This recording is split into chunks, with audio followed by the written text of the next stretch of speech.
नमस्कार, मैं हूं प्रेम कुमार। सत्य हिंदी में आपका स्वागत है।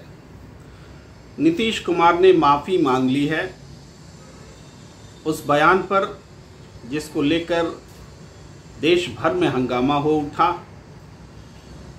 महिलाओं को जनसंख्या वृद्धि से के लिए जिम्मेदार बताते हुए नीतीश कुमार ने जो तरीका अपनाया अपनी बात कहने का, उसमें अभद्रता थी, शालीनता नहीं थी और वो वल्गर माना गया। हर कोई महसूस कर रहा था। नीतीश कुमार ने जिन शब्दों में अपनी गलती मानी है वो बहुत काबिले तारीफ है कि उन्होंने कहा है कि मैं शर्मिंदा हूँ, अपने बयानों से शर्मिंदा हूँ, अपने बयान वापस लेता हूँ, शब्द वापस लेता हूँ। विधानसभा के बाहर भी उन्होंने ये बात कही और विधानसभा के भीतर भी ये बात कहते हुए अपने शब्द वापस लिए। हालांकि नीतीश कुमार ने ये बात दोहराई कि वो महिलाओं की शिक्षा के बारे में बोलना चाहते थे, लेकिन क्या महिलाओं की शिक्षा के बारे में बोलते हुए जो बातें उन्होंने कही वो कहना ज़रूरी थी? ये एक ऐसी बात है क्योंकि आपका बयान महिलाओं की शिक्षा के लिए कभी जाना नहीं जाएगा। आपका बयान, आपकी बातों में जो अश्लीलता अंतर्निहित है उसके लिए जाना जाएगा। और सबसे बड़ा सवाल ये है कि जो पॉलिटिकल नैरेटिव नीतीश कुमार लेकर आए थे 75% रिजर्वेशन का, उस पर उन्होंने एक तरह से पूरे विमर्श को डाइवर्ट कर दिया अपने ही बयान से। एक और महत्वपूर्ण बात है कि क्या ये माफ़ी नीतीश कुमार के लिए वास्तव में ये घटना मिटा देगी कि उन्होंने जो कुछ कहा, उनके बारे में जो जनता में परसेप्शन बना है कि वो महिलाओं को लेकर क्या सोचते हैं, इस माफ़ी से क्या वो परसेप्शन मिट जाएगा? विपक्ष तो उनको केंद्र में लेकर नीतीश कुमार पर हमला करेगा, नीतीश को सेंटर में रखकर हमला करेगा, ये उसका धर्म भी है। लेकिन माफ़ी मांग लेने से क्या नीतीश को माफ़ी मिल जाएगी? देखिए, दो प्रमुख बात है। एक तो बोलने की भाषा का स्तर हम कितना गिरा सकते हैं, इसको अगर हम एक बार पब्लिक डोमेन में दिखाते हैं तो फिर उसकी क्षतिपूर्ति और भरपाई नहीं होती। और दूसरी बात यह है कि जो बात उन्होंने कही उसके कंटेंट में जाइए। क्या जनसंख्या की बढ़ोतरी के लिए महिलाएं जिम्मेदार हैं? अशिक्षा को जिम्मेदार बताना एक बात होती है, लेकिन महिलाओं की अशिक्षा को जिम्मेदार बताना और उसके लिए उलझुल उदाहरण रखना यह समझ से परे है। क्या पुरुष अशिक्षित रहेंगे तो जनसंख्या नहीं बढ़ेगी? महिलाएं अशिक्षित रहेंगी तो जनसंख्या बढ़ जाएगी? ये वास्तव में एकांगी और पुरुषवादी दृष्टिकोण को ही स्थापित करता है। इसके लिए नीतीश कुमार ने अब भी माफ़ी नहीं मांगी है। नीतीश कुमार ने उस बात के लिए जिसको अश्लील कहा जा रहा था, अशालीन कहा जा रहा था, उसके लिए माफ़ी मांगी है। लेकिन जो उनकी पुरुषवादी मानसिकता सामने आई है उसके लिए माफ़ी अब तक सामने नहीं आई है। लेकिन बल्कि उसको पहचाना भी नहीं गया है कि इस वक्तव्य में कहीं पुरुषवादी मानसिकता है। पर नीतीश कुमार ने जो जनसंख्या को लेकर के, महिलाओं को लेकर के और दोनों को जोड़ करके बयान दिया, उसने उस बड़े राजनीतिक विमर्श को जो 75% आरक्षण के रूप में नीतीश कुमार का मास्टर स्ट्रोक माना जा रहा था, उस पर थोड़े समय के लिए जरूर पानी फेरा है। उस विमर्श को डाइवर्ट करने का काम नीतीश कुमार ने स्वयं किया है और इस गलती का शायद तुरंत एहसास भी हो गया नीतीश कुमार को।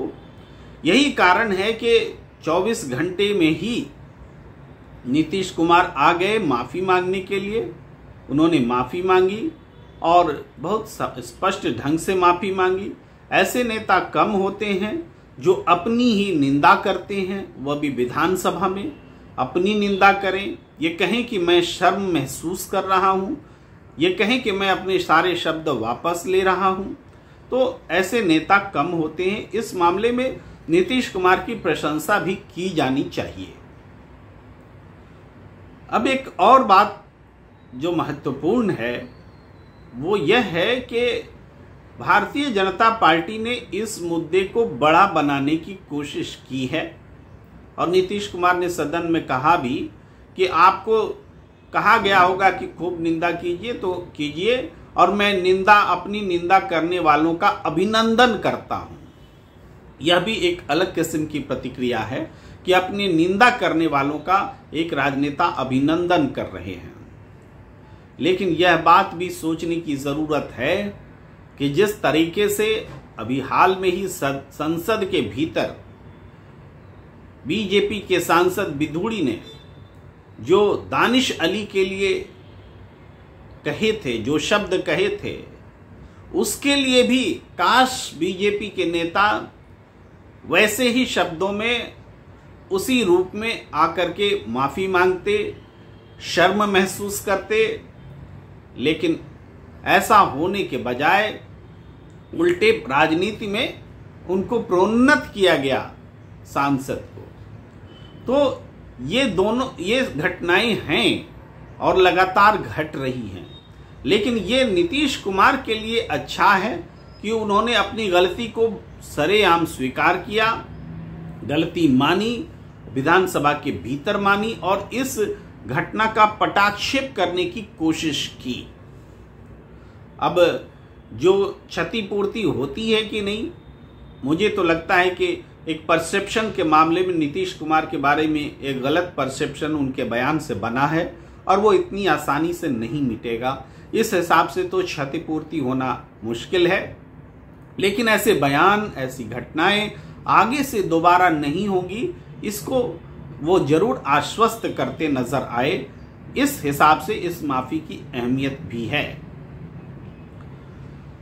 आने वाले समय में सदन के भीतर और सदन के बाहर नेताओं को कैसा व्यवहार करना चाहिए, इस पर एक एहतियात जो है इस बयान को माना जा सकता है।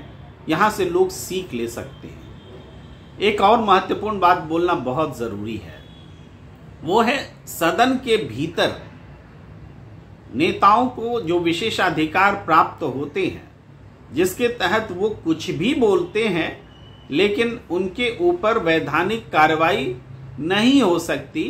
इस पर फैसला स्पीकर के पास होता है, न्यायालय में नहीं जा सकते। ये जो विशेषाधिकार है बहुत बड़ा अधिकार है, जनता के लिए अधिकार है कि जनता के लिए नीति बनाने वाले लोग किसी बाहरी फैक्टर से बचे रहें और निर्भीक तरीके से सदन के भीतर नीति निर्माण का कार्य करें।